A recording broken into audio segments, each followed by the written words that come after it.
Sound effect? Not sure. Again, I do these in absolute silence, so hard to say.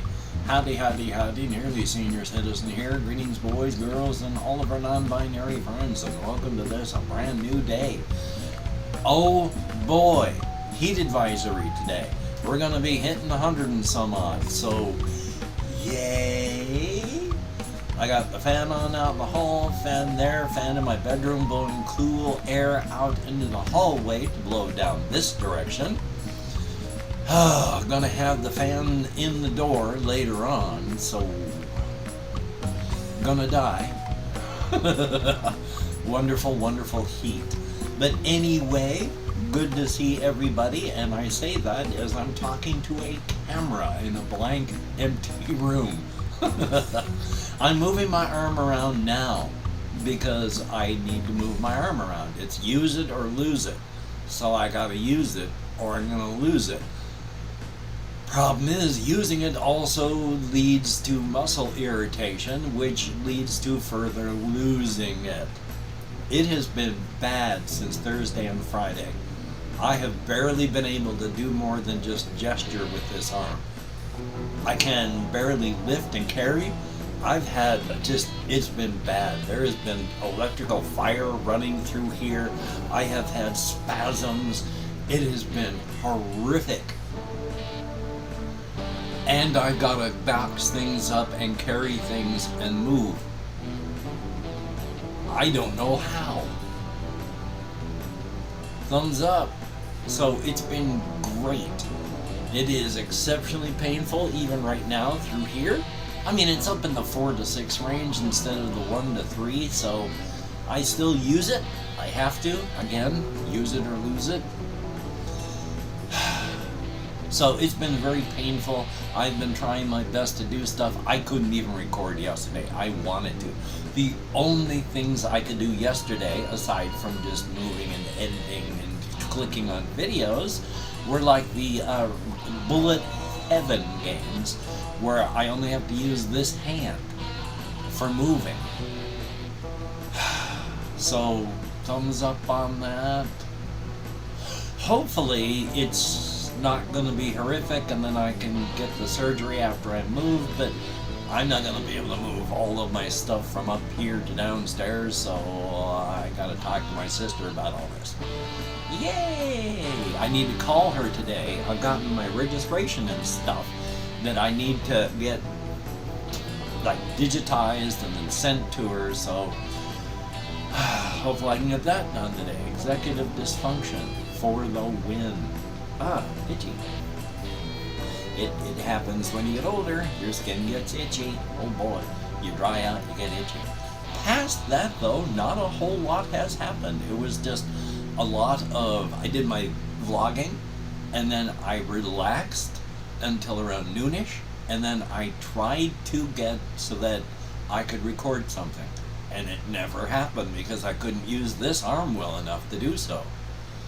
And then I walked to Walmart, at which point, when I stated, that's when I had the electrical fire, oh my god, running down these, right through here, in this part of my arm, with the microspasms going down here, all the way up to my thumb this time.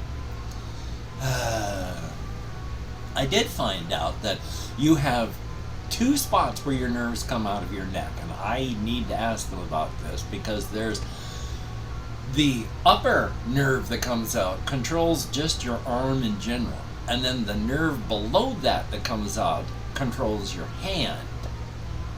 Well, I can mostly use my hand, except there's issues, and while I do have spasms that run up in here and occasionally through here, it's largely not hand, so I guess it's mostly that upper nerve.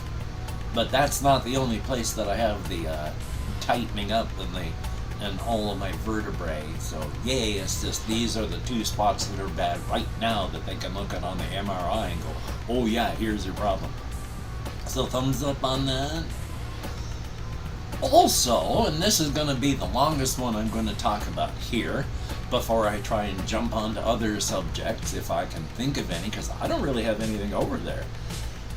But one thing that I came to a realization last night. My subconscious is still working behind my back and doing narrative stuff to work through my issues, even now, without my understanding it. I talked about how I have a vampire story that I'm working on where there's a guy who doesn't mind sharing blood, and a vampire attacks him, and he's able to push the vampire away and then talk to him and then find out what's going on with the vampire.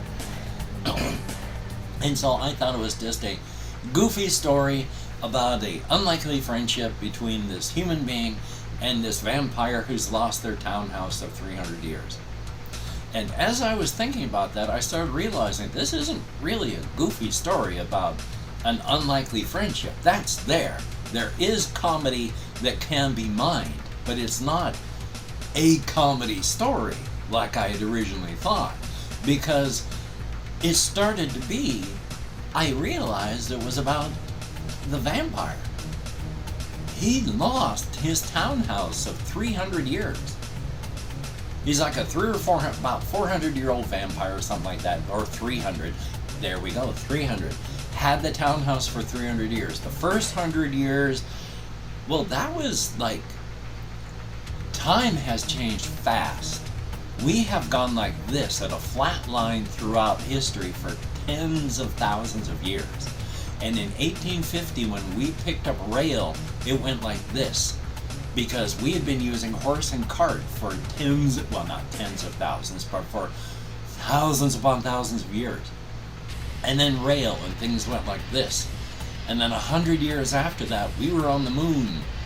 And now, almost 100 years after that, we are still on a spike, almost directly upwards. Checking the rest of my stuff. So, the vampire had 100 years of just life as it had been. And then there was 100 years of increasing technological and sociological change. And then another 100 years to the present, where it is just accelerated even faster. So this vampire is lost. They've lost their townhouse. They've lost this, and I realized it was a story about the vampire losing their home and trying to make their way through life with this loss. Because when you've had this townhouse for 300 years, how do you deal with this loss? How do you deal with grief? How do you deal with mourning? And that's when I realized this isn't a story about a vampire. This is a story about my wife dying. And this is a story about how I am trying to find my way in the world. When my foundation vanished. And I have been dealing with loss and confusion ever since. This isn't a story about a vampire. This isn't a goofy story about a vampire and a goofy human being.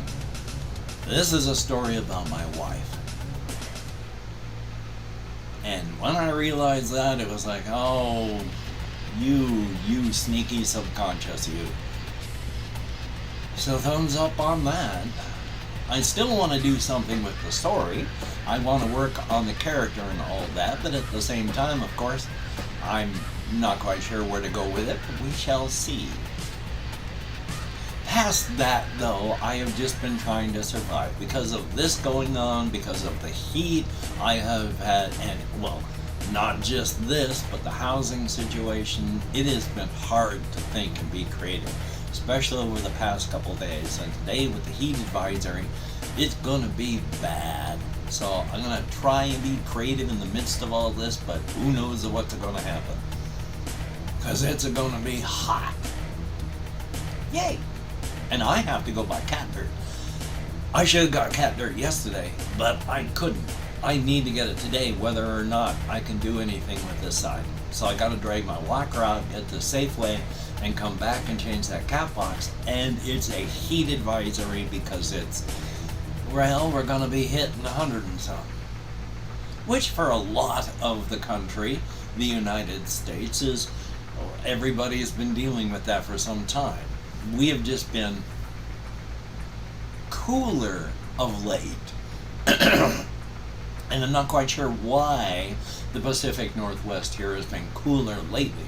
Because we've been under heat domes, we've had horrific heat, and then all of a sudden it just sort of cooled down here while the rest of the country heated up. So it's going to be a hot, and I'm not good with heat. Past that, I actually have been trying to go over creative stuff. I want to try and reiterate this because I talk about a lot about human cryptids in my cryptid setting. Where if you look at these individuals, you mostly see just individual people.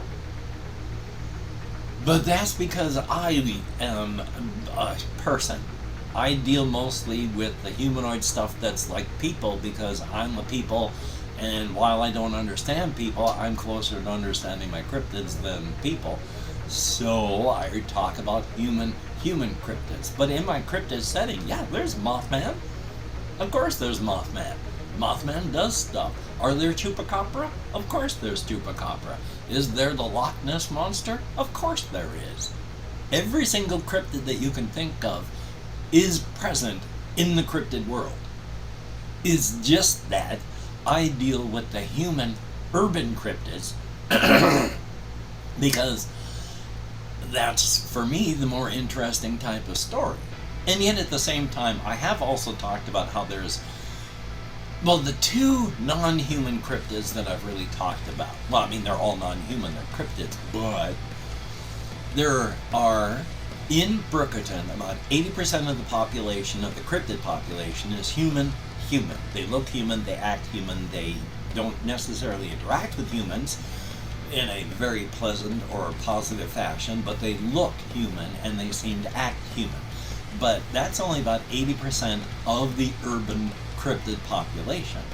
20% of the population isn't. And of that, about 50% of it, they're at least humanoid. The rest are not.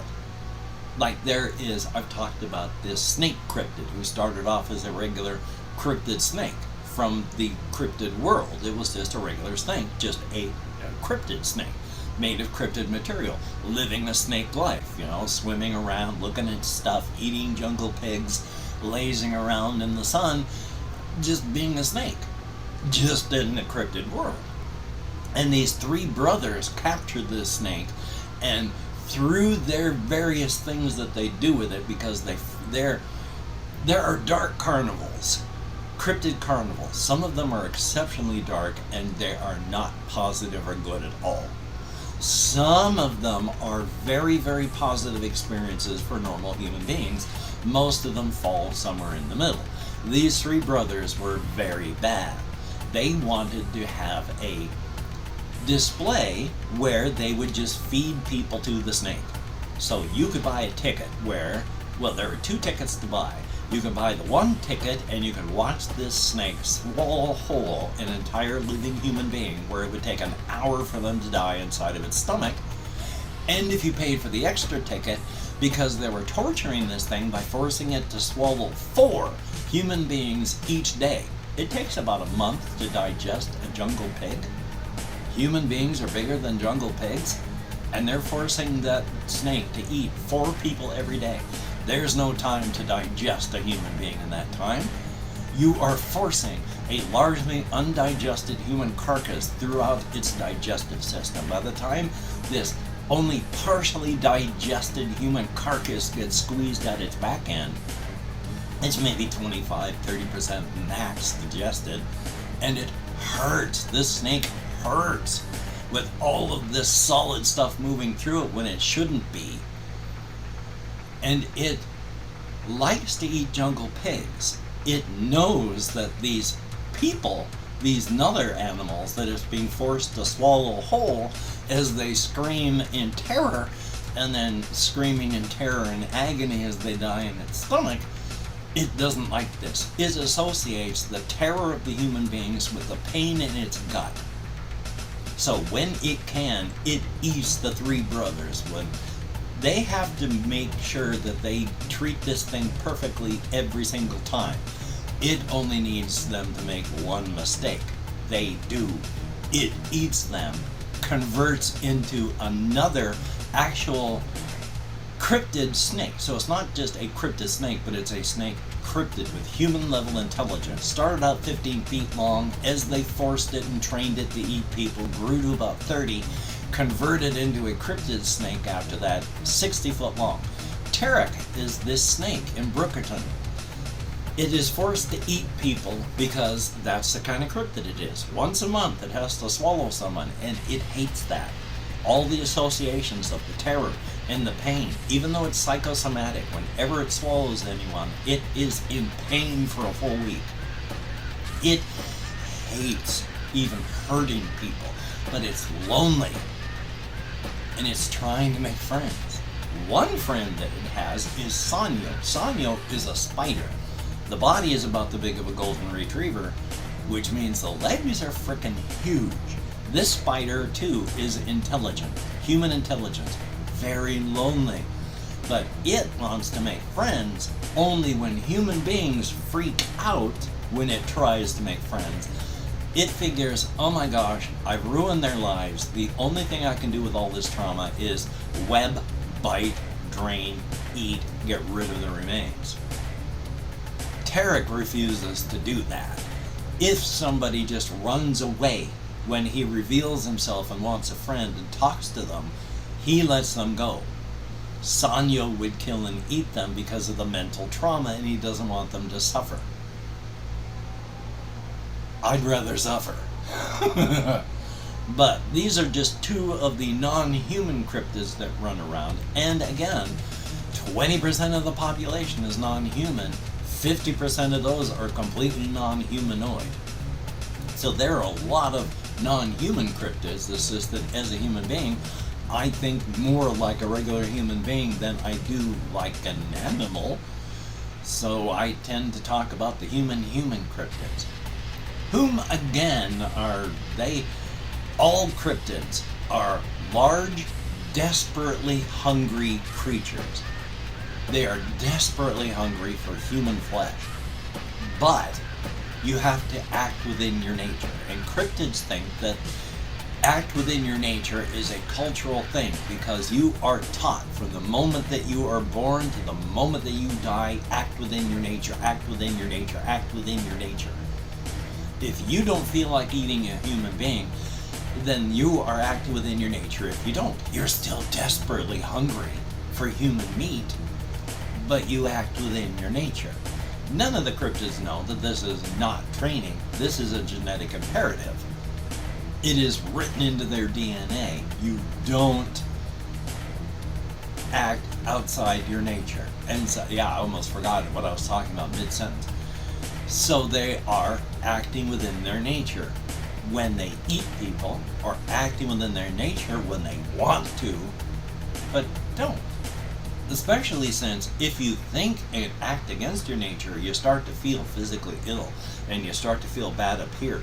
If you actually follow through, you feel like you're going to die. It is bad. So thumbs up on that. And I've opened a 24 hours worth of comments in my community tab, turning off my spotlight here. I'm going to go through and thank however many people have left me comments in the past 24 hours. Thumbs up and thank you. Also, I want to thank each and every one of my Patreon patrons. These beautiful and awesome people help to keep me alive, and I appreciate that to no end. Thank you to each and every one of these people. I haven't had any PayPal or GoFundMe donations for a while, but for anybody who has donated, thank you very, very much. I am just about out of money. I had to use the last of the GoFundMe on the Comcast bill. I don't have enough money. And life is fun. I gotta buy cat food, gotta buy cat dirt, and I got about $100 to do that for the rest of the month. And then I don't know how I'm gonna pay for next month's Comcast bill. And I don't know how I'm gonna be able to move. I need to make some kind of video about my GoFundMe. Yay. But I'm going to go through and thank all these people. If I mispronounce the username, no disrespect is intended. And what else is there? I mean, I used to count, and I still count in American Sign Language, but I'm not paying attention to that. It's just something to do with my hand. We have Jesse Koskinen. I like the reverse bullet hell games. They're very, very fun. I also like the name Bullet Heaven. Oh, excuse me. And I've been playing Halls of Torment, and I think I'm going to be doing another video on that because I unlocked a new character. Quite awesome. And we have Grow Gang. Thumbs up and thank you very, very much. There is G. Browning, greatly appreciated. Theodore Larson, greatly appreciated. Jonas Clapper, greatly appreciated. Redacted. Thumbs up and thank you very much. Floppy Enwa, thumbs up and thank you very much. I like that name, that's very cute. And then there is Chris. I rested my arm yesterday and I'm gonna try and do my best today, so Laura, thumbs up and thank you very, very much. I do my best. Enclave Intelligence Officer S, thumbs up and thank you very much. Barely watches my content but been subscribed, and that's fine, thank you much. There is Nikolaus, thumbs up and thank you. Brandon, greatly appreciated, thumbs up and thank you much. And then we have Nexar EH, thumbs up and thank you. I love I love all retro games. What can not all of them. Some of them suck, but I love most retro games. And then we have Tommy Nelson, where I'm not sure if you've been commenting lately or not. My brain just fails me at the best of times. There is User and thumbs up. Bleed Tay, T-A-E, thumbs up and thank you. And Adonis Rivera, thumbs up and thank you. I don't know if I've thanked Icon Skyline, greatly appreciated. And Cake, thumbs up. There is George, and then I think, look, it's Mr. T, and then there's Tayva, T-A-Y-V-A-W-E-I-G-A-N-D, thumbs up and thank you, each and every person. I don't know, I might have thanked some of these people yesterday, but I thanked them again today, so thumbs up. Yay! Oh boy, so today in the heat, I'm going to be taking it easy.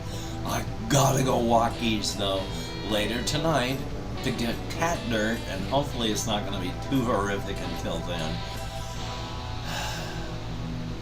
Hopefully you can get done the things that you want to get done. That would be very cool. Definitely a thumbs up on that. So, until we meet again, you take care. Have a great day today. I will see you on the flip side, and that is indeed a very, very good thing. I'm going to be using my left hand a lot today. Thank goodness I am on this. If you look at a dial where this is right-handed and this is left-handed, if you're right in the middle, you are ambidextrous and you can use either hand very equally. Most people have their dials set somewhere over here toward right hand. Mine's like at the 52% right-handed, 48% left-handed. Everything I can do with my right, I can do with my left, except for write quickly or sign my name. So thank goodness for that. Still, now I've got to tug obsessively on my shirt and turn my controller on. So thank you much. Get my hand in proper contrast position. Pull it back a bit. There we go. You take care, and I will see you.